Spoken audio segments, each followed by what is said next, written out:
안녕하십니까, 이진우입니다. 코로나19 이후에 집에서 반려동물 키우는 분들이 늘어났는데 반려동물의 종류도 다양해지고 있어서 곤충을 반려동물로 키우는 분들도 늘었다는 소식이 있네요. 코로나 블루라고 하는 우울감을 극복하는데 곤충을 기르는 것도 도움이 되기 때문이라고 합니다. 원래 곤충은 우리가 식품으로 더 주목을 받아왔죠. 식용 곤충의 원료가 전통 육류보다 단백질 함량이 더 높고 또 가축보다 기르는 과정에서 발생하는 온실가스 배출량이나 사료 공급량도 크게 줄일 수 있어서 효율적인 식품 원료로 주목받고 있는데, 오늘 역시나 박정호 시간에는 미래의 대체 식량으로 더 주목받고 있는 곤충 산업에 대해서 자세하게 살펴보겠습니다. 손에 잡히는 경제 플러스 광고 잠깐 듣고 바로 시작하겠습니다. 세계 경제의 다양한 현안들을 깊이 있고 재미있게 공부할 수 있는 역시나 박정호 시간, 오늘은 곤충 산업에 대해서 알아보겠습니다. 한국경제산업연구원의 박정호 부원장님, 어서 오세요. 안녕하세요.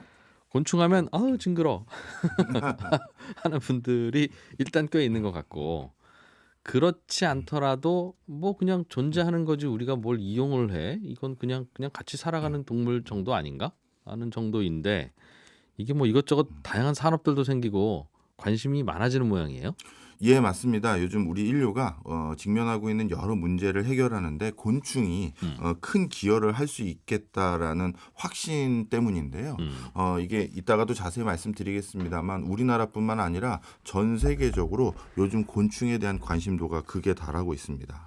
가장 곤충에 관심을 크게 기울이는 첫 번째 이유는 인구 증가였는데요. 예. 인구가 지금 추세를 계속할 경우 2050년에는 90억 이상이 될 것이고 2100년 정도 되면 110억 인구가 되는데요. 지금 현재 이 인구들을 수용할 수 있는 어떤 먹거리, 그러니까 농업에 대해서 대안을 그 누구도 명확하게 제시하지 못하고 있는 상황입니다. 그 정도 되면 우리는 먹고 살 게 이제 없을 거다. 그렇죠. 먹고 살 게 없는 것뿐만 아니라 사실 지금 공식적인 모든 통계가 그런데요. 온실가스 배출 있지 않습니까? 예. 이 온실가스 배출이 우리가 교통수단에서 배출하는 양은 전체 온실가스의 13%밖에 안 돼요. 그런데 먹거리를 키우는 과정에서 배출하는 온실가스 있죠? 그게 18%입니다. 먹거리를 키우는데 무슨 온실가스가 나와요? 일단 뭐 농기기들 운영하는 것도 있지만 음. 우리 가축들 같은 경우는 뭐죠? 우리 흔히 말해서 방귀라고 하잖아요. 이런 것들부터 해서 전반적으로 이 먹거리 전체에서 나오는 이 먹는 것들을 우리가 재배하고 키우고 하는 데서 나오는 게 18%입니다. 소, 돼지, 닭에서 몸에서 나오는 가끔 생리현상으로 나오는 그런 가스들이 가스들 그리고 그 분뇨들 있지 않습니까? 아, 분뇨들도 그렇고 거기서 나오는 또 각종 그렇죠. 가스들이 다 온실가스예요. 예. 그래서 그게 18%로 지금 더 많은 상황입니다. 그러면 인구는 2배 가까이 늘어나는 상황에서 이런 것들을 감내할 수 있는 수준의 어떤 친환경적인 농법, 그다음에 실제 재배 환경은 있느냐라고 했었을 때 명확한 대안이 없는 상태고요. 그래서 이제 곤충에 대해서 관심을 보이게 된 첫 번째 이유가 거기고요. 그러니까 먹어야 되니까. 네. 그럼 이제 이런 생각하시는 분들이 계세요. 아니 우리 인간이 드디어 정말 척박해지다 못해서 이제 곤충까지 먹기 시작했구나라고 생각하시기 쉬운데 요거는 좀 사실관계가 좀 다릅니다.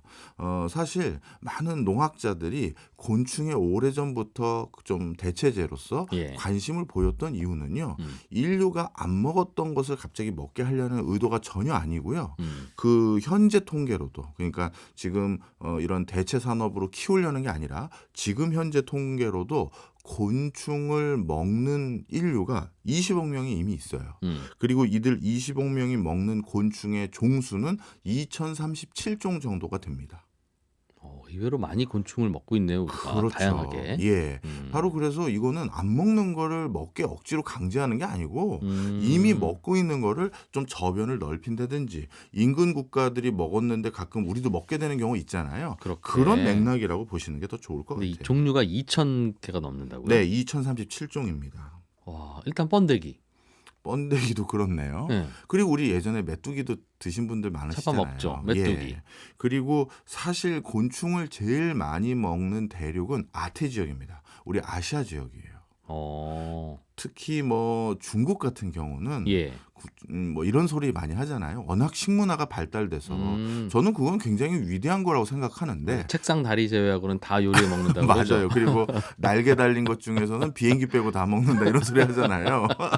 하기야 잠자리 잡아서 뭐 어떻게 먹고 뭐 이런 거 다 하겠네요. 맞습니다. 그리고 일본 역시도 에도 시대부터 곤충을 먹어왔다라는 흔적이 많이 있어요. 네. 왜냐하면 곤충은 가장 보편적인 단백질 섭취 수단이니까요. 네. 그런데 농학자들이 이 곤충 산업에 관심을 기울이는 이유들이 더 있는데요. 일단 이런 표현을 제가 한번 본 적이 있는데 저는 그게 제일 와닿았었는데요. 어느 공상과학 소설인데요. 외계인이 이제 지구로 이제 오는 거예요. 근데 이 지구를 오면서 저 지구라는 행성은 어떤 행성인가 자기들끼리 토론한 외계인들끼리. 그런 내용, 외계인들끼리 예. 토론한 내용이 있었는데 되게 재밌습니다. 우리 지구는 우리 인류가 가장 주인이라고 생각하는 게 우리의 저 인식이잖아요. 지구에는 그렇죠. 사람이 지구를 지배하고 있죠. 근데 외계인은 그렇게 생각하지 않을 거라는 거예요. 왜냐하면 외계인이 보기에는 지구상에 가장 많은 종수가 있는 거는 곤충이다라고 생각하면서 곤충의 행성이다라고 얘기할 가능성이 높다라는 거죠. 지구상에 예. 곤충이 이게 지금 통계로 확인된 게 한 180만 종이 있다라고 하는데요. 예. 사실 그 누구도 곤충이 어떤 종이 있는지 다 모릅니다. 그렇겠죠. 예. 학자들마다 예상이 좀 다른데 한 300만 종에서 500만 종 사이에 있겠구나라고 진단을 하는 게 대부분이고요. 조금 많이 예측하시는 분들은 3천만 종까지 곤충이 있을 것 같다. 이렇게 얘기를 하고 있는 상황입니다. 하기야 얘랑 지금 비슷하게는 보이지만 다른 거죠. 다를 수 있는 거니까. 그리고 지구에 더 우리들보다 더 오래 살았던 게 곤충인데요. 인류가 등장한 건 뭐 300만 년 전 이 정도 우리가 추산을 하는데 네. 곤충 같은 경우는 3억 5천만 년 전부터 존재한 걸로 화석에서 이미 확인이 됐습니다. 많은 분들은 도시에 살고 계셔서 도시에는 아무래도 곤충들이 예전보다는 줄었잖아요. 네. 그러다 보니 곤충 하면 떠오르는 게 한 10종류 이하일 텐데 사실은 조금만 외곽으로 가도 정말 다양한 곤충들 많죠. 네. 그래서 오늘 말씀드리려고 하는 요지는요. 곤충이 이렇게 다양한 것도 있지만 곤충 산업이라는 걸 우리가 좀 인식을 좀 확대시키는 계기를 만들려고 하는데요. 이제 곤충 산업하면 방금 우리가 논의했던 반려곤충, 네. 그다음에 식용곤충 이런 것들로 우리가 귀결되지만 실제 인류가 계속 생존하려면 반드시 곤충을 증식해야 된다라고 위기의식을 가져서 유럽과 미국은 곤충 배양을 위한 국책 과제들이 대규모로 진행이 되고 있고요. 그다음에 사료용 곤충이 있습니다. 그다음에 화장품 연료용 곤충이 있고요. 약으로 사용하는 곤충, 와. 그다음에 국방용 곤충, 뭐 이런 다양한 형태의 곤충 산업이 지금 창궐하고 있습니다. 하나하나 좀 들어보고 싶은데 국방용 곤충은 일단 뭐예요? 예. 지금 앞으로 10년 안에 예. 시장 규모가 1조 달러까지 커질 것으로 진단되고 있는 게 국방용 곤충인데요. 예. 이것을 뭐라고 부르냐면 생체 모방 로봇 이렇게 부릅니다. 그러니까 실제 곤충을 길들여서 가서 공격하고 와 이게 아니라 그것도 나중엔 가능할 거로 보고요. 예. 그 전 단계로 일단 곤충과 똑같은 형태의 로봇을 만들어서 군사 목적에 사용하는 걸 그 전 단계로 목표로 하고 있습니다. 곤충처럼 생긴 뭔가 예. 뭘 만들어요? 예, 좀 설명을 드리면 예. 사실 우리가 곤충 보면 엄청 유용한 게 많죠. 아주 작은 사이즈로 못 날아다니는 데가 없잖아요. 그리고 작은 사이즈로 날아다니다 보니까 첩보 감시에 용이하겠죠. 그러겠죠. 그래서 이런 작은 사이즈의 곤충들을 만들어서 드론 대신 첩보나 이런 첩보 활동에 활용하려는 게 있고요. 그다음에 그 미국 국방부에서는 국방성에서는 5cm 정도 되는 벌레 크기인데 벽을 곤충들이 잘 기어다니잖아요. 벽을 오르는 곤충입니다. 근데 그게 인공적으로 만든 로봇이라는 거예요? 예. 그런데 이걸 왜 곤충을 연구해야 이런 로봇이 나오냐 하면 생각해 보세요. 곤충은 도대체 저 90도 각도에 있는 벽에 어떻게 매달려 있는지. 왜 안 미끄러지지? 그렇죠. 그 형태는 무엇이고 곤충 그 표면에 있는 그 물질은 무엇인지 이런 것들을 알아야 당연히 이런 로봇에 적용할 수가 있겠죠. 예. 그래서 그런 곤충과 관련된 로봇을 지금 연구하고 있는데 이거는 우리나라에서도 관련 연구가 이미 시작이 됐습니다. LIG 넥스원이라는 방위산업체죠. 네. 여기가 서울대와 공동 작업으로 곤충을 닮은 국방 기기를 만들겠다라고 이미 발표를 한 상태예요. 저도 잠자리만한 크기로 하나 만들어서 거기에 네. 카메라 하나 달면 우리 네. 휴대폰 카메라 뭐 조그만 것만 달아도 성능 좋잖아요. 네, 그렇죠. 그럼 날아가서 찍고 와 그러면 찍고 올 것 같은데요. 그렇습니다. 특히 벽을 기어다니는 곤충 같은 경우는요. 그게 한 마리가 아니라 예. 몇 마리를 만들면 그 안에 폭탄 같은 걸 장착할 경우 또 나름대로 암살이라든가 뭐 테러 방지용이라든가 충분히 활용이 가능한 거죠. 방충망 잘 달아야 되겠네요. 그래서 시장 규모가 10년 내에 1조 달러 규모까지 커질 거라고 진단하고 그럴 있는 것이다. 상황입니다. 예. 예, 국방에도 쓰이는 그런 곤충들이 있고 또 어떤 용도로 쓰인다고 하셨죠? 네, 몇 가지 이제 학습용어로 학술용어로 좀 말씀을 드리면요. 예. 곤충 산업을 크게 6가지로 분류할 수 있을 것 같아요.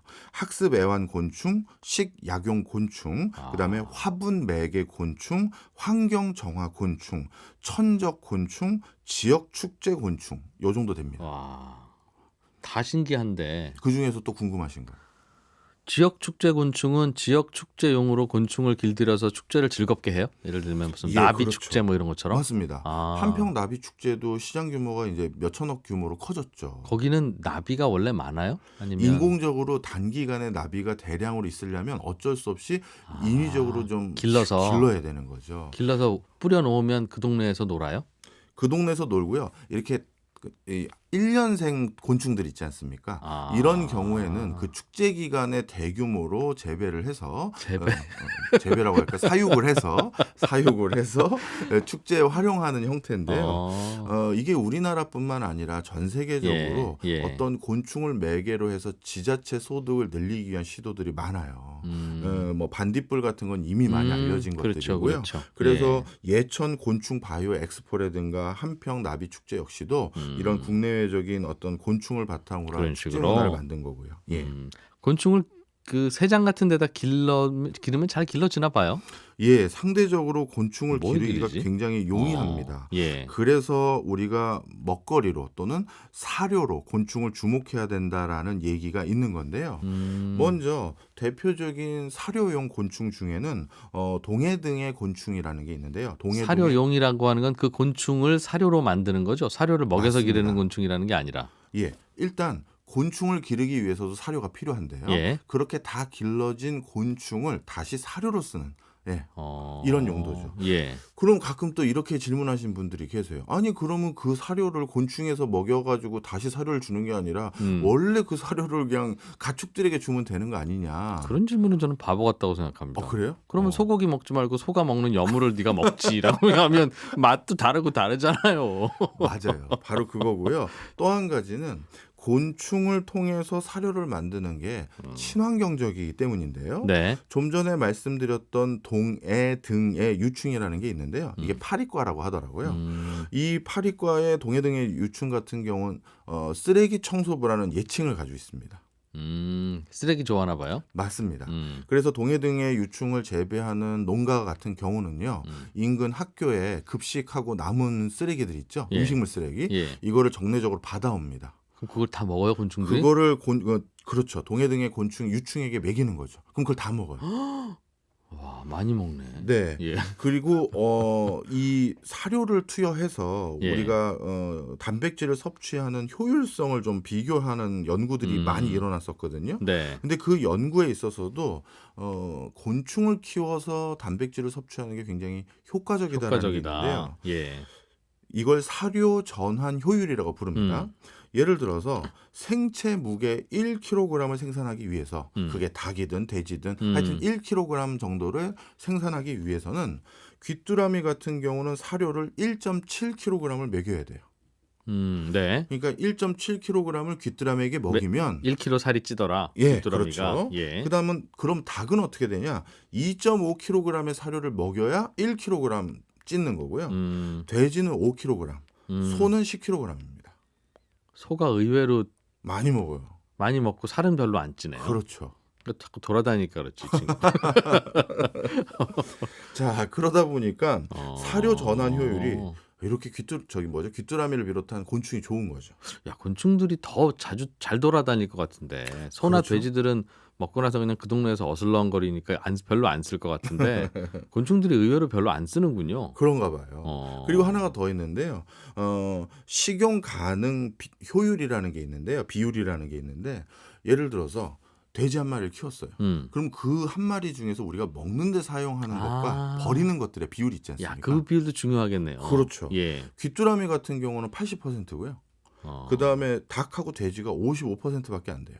나머지 이거는 45는 버려야 되는구나. 이건 물론 우리나라는 훨씬 더 높죠. 아, 별걸 다 먹으니까. 네, 외국은 뭐 소꼬리 이거 다 버리는 건데 우리나라는 좀 다른. 다 먹으니까. 예. 그다음에 소가 한 40% 되는데 이건 국제적인 평균인데 하여튼 국제적인 평균치에서도 곤충이 훨씬 높다라는 겁니다. 곤충은 뭘 발라내기가 더 어렵죠. 예. 자, 그러면 한번 생각을 해보세요. 음식물 쓰레기 같은 걸 먹여서 그리고 먹여서 단백질을 만들어내는 게 곤충인데 그 곤충 자체가 1kg을 생산하기가 훨씬 효율적이고 그리고 그 곤충을 그렇다면 다시 닭이나 돼지나 소의 사료로 사용할 경우 네. 그 과정에서 우리가 친환경적인 활동을 꽤 한 거고 어허. 그리고 닭과 그동안 뭐 예를 들어서 돼지나 소를 키우기 위해서 대규모 곡물을 재배했잖아요. 예. 그런 곡물 재배하는데 또 우리 농기기들 트랙터니 뭐 이런 거 쓰니까 또 환경오염 생기잖아요. 그렇죠. 그것마저도 줄이기 때문에 곤충이라는 걸 직접 먹는 게 그렇게 혐오스러우시다면 네. 그걸 가축의 사료로 사용하십시오. 아. 이런 주의가 많은 거죠. 야, 이거 잘 만들면 참 좋겠는데요. 그렇죠. 참 좋겠는. 방금 말씀하신 아이디어는 정말 이상적인데 네. 우리 식량난도 해결할 수 있을 것 같고 네. 직접 그거 잡아서 끓여서 내지는 삶아서 그 곤충 드세요 하면 비위가 상하지만 그럼 가루로 만들어서 단백질 파우더로 써도 될 것 같고 다양한데 왜 시장 가면 그게 없죠 아직은? 이게 우리나라 같은 경우는요 아직 규모의 경제가 실현되지 못했기 때문인데요. 곤충 시장의 전체 사료 시장의 규모는 아직 몇백억 수준밖에 안 됩니다. 예. 그러다 보니까 쉽게 얘기해서 이 몇백억 시장에서 활동하고 있는 농업법인도 뭐 거의 100개 가까이 된다면 정말 하나하나는 영세하다는 의미죠. 예. 그러다 보니까 아직 규모의 경제가 실현되지 않아서 기존의 이런 가축들 사료에 비해서 곤충으로 만들어진 사료의 가격이 네. 1.5배에서 2배 가까이 비싼 편이에요. 그러다 보니 많은 일반적인 양계장이라든가 돈육장 이런 데서 곤충으로 된 사료를 좀 선호하지 않는 게 하나 있죠. 규모 경제가 아직 안 만들어져서. 네. 그럼에도 불구하고 최근 조류 독감 등이 창궐하면서 폐사율이 되게 높아졌잖아요. 예. 그 과정에서 오히려 곤충 사료를 먹이는 양계장들이 급격히 늘어나고 있습니다. 예, 이것도 좀 설명을 드리면요. 네. 기존의 이제 닭 사료 같은 경우는 GMO 사료라고 하죠. 유전자 변형을 일으킨 곡물로 만들어진 그 사료를 주로 먹였는데 네. 그러다 보니까 병충해에 좀 취약하더래요. 호흡기 질환도 많고 이런 조류 독감 같은 이런 일들이 많이 생긴 거죠. 예. 자, 그런데 그래서 우리 전통적인 옛날 닭 키우는 방법. 닭 어떻게 키웠어요? 그냥 지나가다 벌레 잡아먹고 그렇게 컸잖아요. 심지어 잡아다 주기도 했어요. 예, 맞아요. 예. 그래서 그때는 그런 병 없었는데 지금 이런 걸 먹이니까 자꾸 더 생기는 것 같고 네. 그래서 아까 말씀드렸던 동해 등의 유충 같은 거를 살아있는 걸 주기도 하고 그다음에 건조시켜서 주는 그렇게 네. 해서 줘봤더니 예. 이런 병충해 굉장히 내성이 좋아지더라고요. 먹는 게 문제였군요. 네, 예. 그렇게 판단한 양계장들도 많고 그래서 비싸지만 폐사하거나 이런 거 생각하면 네. 그렇게 비싼 것도 아닌 것 같아라는 생각들이 높아지면서 서서히 인식 전환이 일어나고 있는 거죠. 야, 그렇군요. 화분맥의 곤충은 무슨 뜻입니까? 예, 이게 정말 중요한 이슈입니다. 네, 이 화분맥의 곤충이라는 건요, 사실 인류의 멸종 이거와도 관련이 있다라고 해도 과언이 아닌데요. 뭐 너무 제가 오버했는지 모르겠습니다만 끔찍한 소리 하세요. 그만큼 주목해야 된다는 건데요. 지금 전 세계적으로 가장 초미의 관심사인 곤충이 하나 있는데 네. 방금 이거랑 관련돼 있어요. 뭘까요? 그게 뭔지는 잠깐 광고 듣고 와서 알겠습니다. 이어가겠습니다. 네. 한국경제산업연구원 박정호 부원장과 함께 곤충 이야기 하고 있습니다. 조금 전에 내신 퀴즈가 뭐였죠? 예, 인류의 멸종을 막기 위해서 전 세계가 지금 보존하기 위해 각고의 노력을 기울이고 있는 곤충이 뭘까요? 이 질문입니다. 아니 곤충이 뭐 하나 없어지면 인류가 보존이 안 된다는 것도 이상하고 네, 그래서 그 곤충을 지키기 위해서 노력하고 있다고요? 네. 지금 와. 멸종 중에 있어요. 아니 곤충이 뭐 멸종될 수도 있지 그걸 가지고 왜 인간이 그렇게 고민을 해요? 정답을 벌써 얘기하면 재미없으니까 하나만 더 말씀드리면 유엔에서는요. 예. 2017년도에 세계 이 곤충의 날을 정했어요. 왜냐하면 이게 없어지면 이제 큰일 난다 생각을 해서 예. 5월 20일입니다. 세계 뭐뭐의 날. 이걸 유엔에서 그것도 만장일치로 결정했어요. 이 곤충 진짜 중요하다. 네, 이거 세계 이 곤충의 날을 정해서 우리 인류가 이 곤충을 지키기 위해서 지금 노력하기 위해서 세계 이거의 날을 정하자. 이거 없으면 안 된다. 네, 그걸 만장일치로 그럼 통과시켰고요. 세계 파리의 날, 세계 메뚜기의 날 이런 것처럼 예. 세계 뭐의 날이 있는데 그렇죠. 그 곤충은 정말 중요하다고요? 네. 와, 만장일치까지 얘기 나오면 진짜 중요한가 보다 생각이 드시겠죠? 뭐예요? 감이 안 잡히네 정말. 바로 꿀벌입니다. 아, 벌, 꿀벌. 네. 아, 이 친구들이 그 여기저기 꽃가루를 옮겨주지 않으면 그렇죠. 수분이라고 하죠. 아. 예, 수분을 하지 않으면 모든 우리가 먹는 먹거리가 더 이상 증식이 안 되는 거죠. 뭐 사과나 배나 이런 그렇죠. 과일도 그렇고 네. 곡물도 여기서 해줘야 됩니까? 예, 그렇죠. 일부는 자, 좀 설명을 드릴게요. 예. 2017년도 유엔 발표 자료를 찾아봤는데요. 야생 벌의 종류가 한 2만 종 가까이 있습니다. 예. 그런데 이 중에서 8천여 종이 지금 뭐 멸종 위기예요. 그러면 거의 40%가 멸종 위기인 거죠. 그리고 미국과 유럽은 개체 수가 이미 30에서 40% 정도 사라졌어요. 벌이 벌이. 왜요? 기후환경 변화 때문이에요.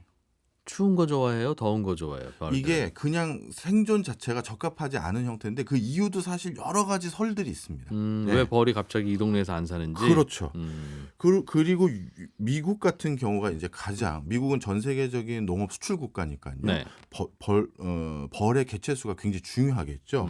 2016년도에 미국이 전 세계 처음으로 토종 벌 7종에 대해서 멸종 위기를 지정하고 국가 차원에서 관리를 들어가기 시작했는데요. 야, 그게 뭐 곰이나 호랑이면 관리를 할 수 있겠는데 벌을 어떻게 관리를 해주죠? 그러니까 이게 참 제가 아까도 아니 벌이 왜 사라집니까라고 했었을 때 그렇고. 제가 대답을 정확히 못 드렸잖아요. 그 이유가 우리 인류가 그동안 이런 곤충에 너무나도 관심이 없었어요. 도대체 몇 종이 있는지도 모르고 있는 거잖아요. 아까 말씀드렸듯이. 네. 그러다 보니 얘네들이 이것 때문에 없어졌나 그러면 다른 학자는 아니야 그 이유 아니고 하면서 계속 설왕설래만 있는 상황이에요.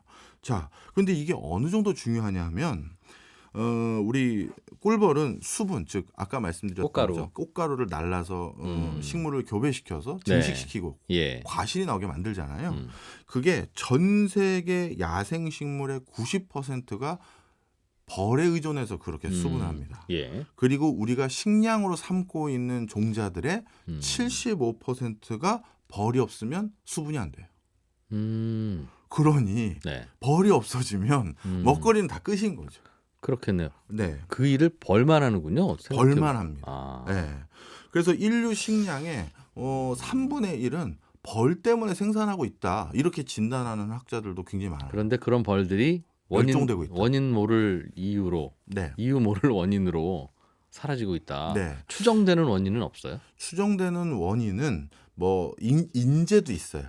그동안 우리 뭐 살충제니 뭐니 이런 것들을 과다하게 그런 쓰다 거. 보니까 네. 드디어 불임이 되기 시작했다라든가 이런 인재도 있었고 그리고 벌들이 좋아하는 환경이 자꾸 계절적으로 바뀌어가겠죠. 위로 올라간다든가 따라 올라가면 되잖아요. 그럼. 따라 올라가는 게 아니라 그걸 잘 적응을 못 하더라는 거예요. 생각보다. 아, 벌들이. 예. 아, 친구들 예민하네. 자, 그래서 이런 여러 가지 이유들이 있는데 그럼 이게 어느 정도 우리 경제적인 부분에도 영향을 미치냐면요. 예. 한 4년 전에 미국의 캘리포니아 지역에서 이 벌이 없어져서 난리가 난 적이 있는데요. 벌이 제일 좋아하는 게 아몬드 꽃이라고 하더라고요. 그런데 아몬드는 많은 식자재에 사용하잖아요. 네. 그리고 그 아몬드 유통에 있어서 가장 큰 비중을 차지하는 게 캘리포니아 지역인데요. 그런데 캘리포니아 지역에서 갑자기 벌이 없어지니까 아몬드 수확이 급격히 줄었고 아하. 그것 때문에 전 세계 농수산물 물가 지수에도 영향을 미쳤다라는 보고서가 나온 적이 있죠. 아, 그렇게. 예. 하기야 기후가 변화하면 벌들이야 그 기후 찾아서 올라가지만 아몬드 나무들 재배지도 같이 올라가기 어려우니까. 그렇죠. 아, 그게 문제가 되겠네요. 네. 어. 바로 이런 이유 때문에요. 우리나라에서도 재작년이네요. 2019년도니까 재작년에 축산법을 바꿨습니다. 우리 축산법이라고 하면 우리나라에서 가축으로 키워도 되는 걸 법적으로 리스트를 해놓거든요. 네. 그 안에 들어간 것만 가축으로 국가에서도 인정을 해주고 관리감독 범주 안에 들어가요. 예. 그런데 이 축산법에 가축 내용을 변경을 해서 14종의 곤충을 추가로 집어넣어줬어요. 무슨 의미가 있는 거예요? 이제 곤충도 가축이니 합법적인 범위 안에서 키우세요. 이제 법이 생긴 거죠. 네. 예. 그동안에는 축산법상에서 그 곤충으로 인정받았던 거는 딱 하나, 벌밖에 벌. 없었어요. 네. 그 양봉이라고 하는 건 어엿한 직업이기도 하고 그렇죠. 양봉인들 우리가 이렇게 지원하자가 되는데 네.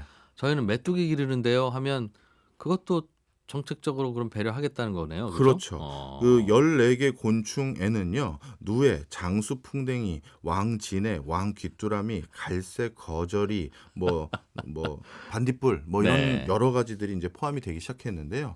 드디어 우리나라도 본격적으로 이 곤충 관련한 산업을 육성하기로 결정을 한 거고요.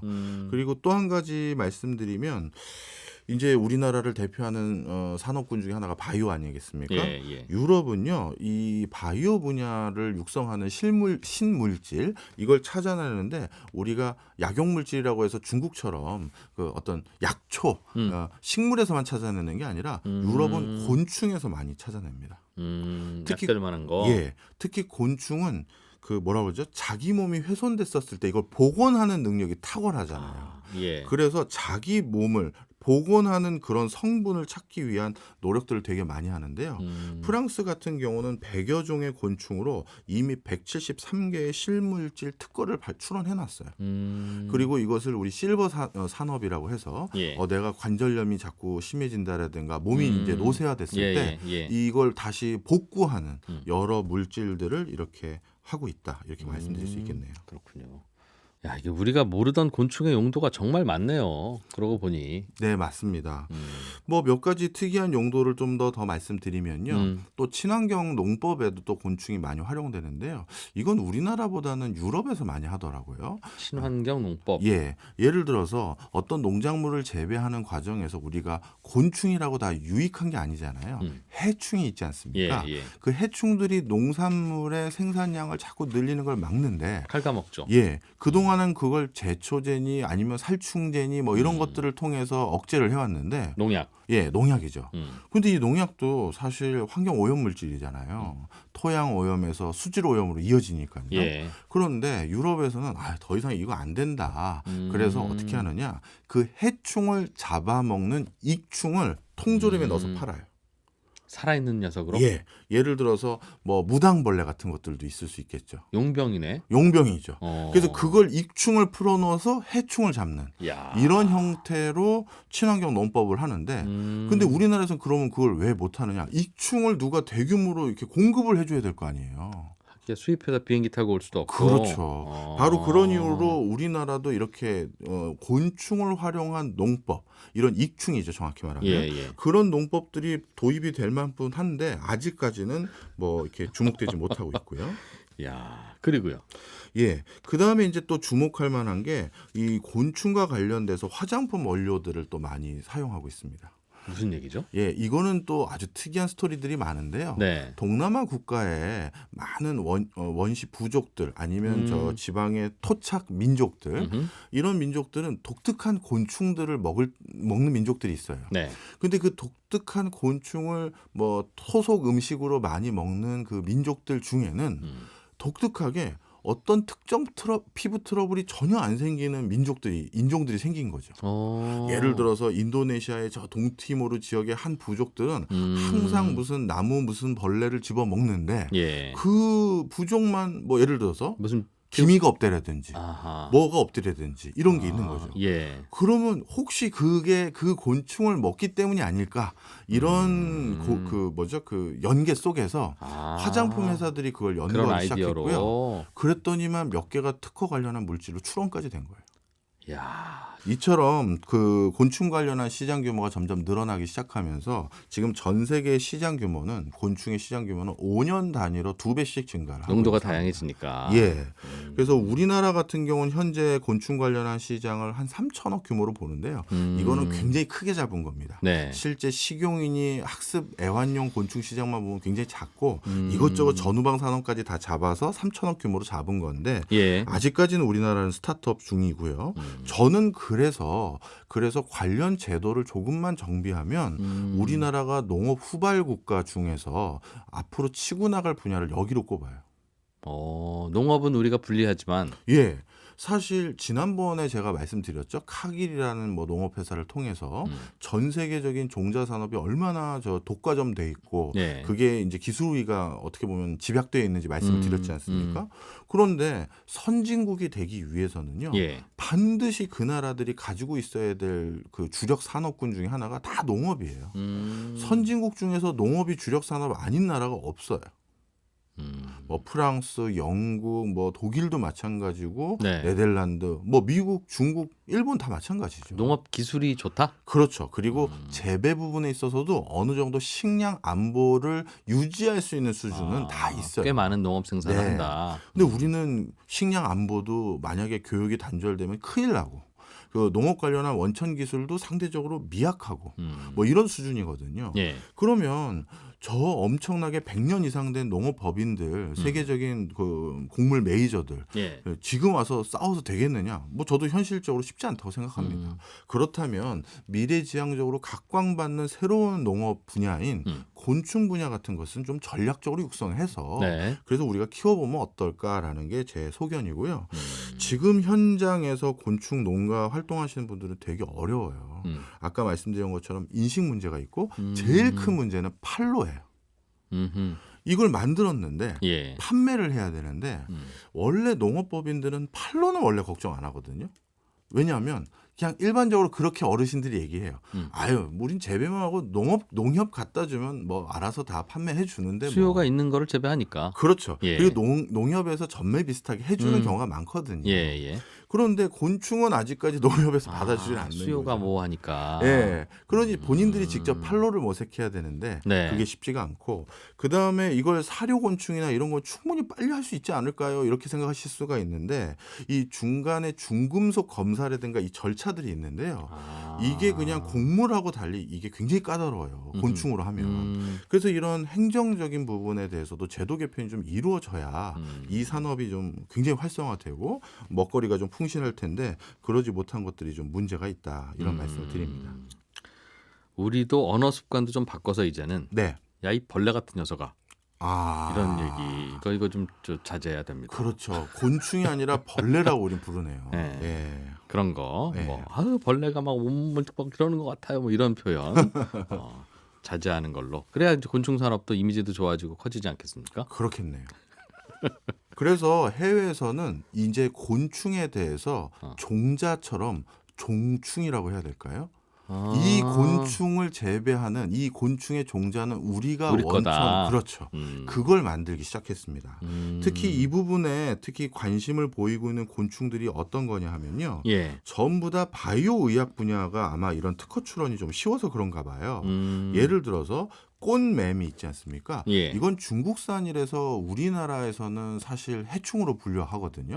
원래 우리나라에 없던 매미인데 요즘 막 그냥 나무 보면 수북히 붙어 있는 이상한 매미 있어요. 예. 그거는 유럽에서는 항알레르기 성분을 가지고 있다라고 해서 지금 굉장히 연구가 활발한 그래요? 곤충이고요.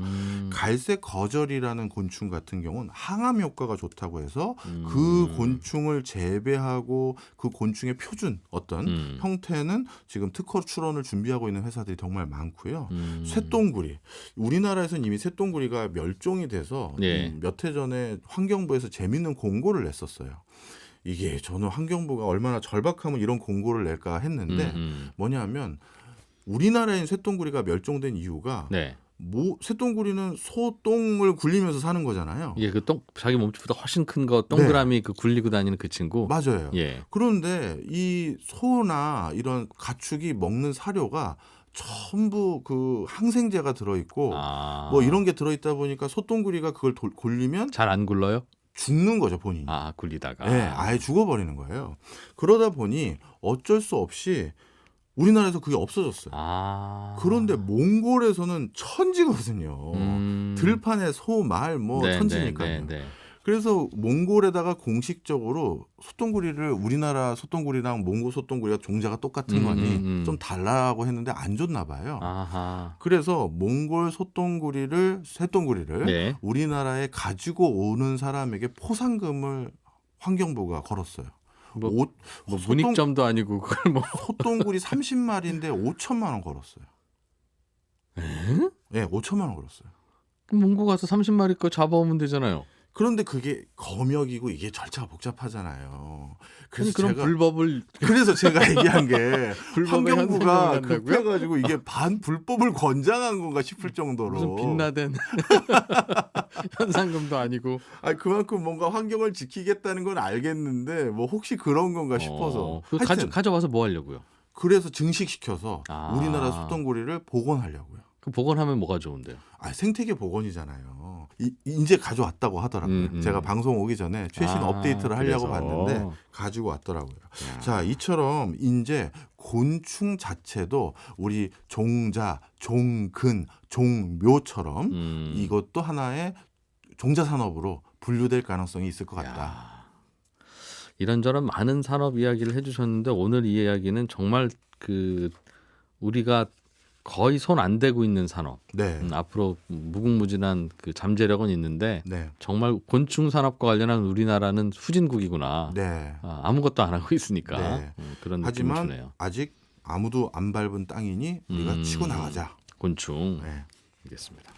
한국경제산업연구원 박종호 부원장과 함께 곤충 산업에 대해서 알아봤습니다. 고맙습니다. 감사합니다.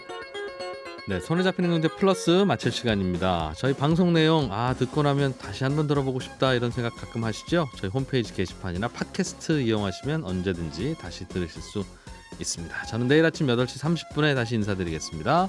이진우였습니다. 고맙습니다.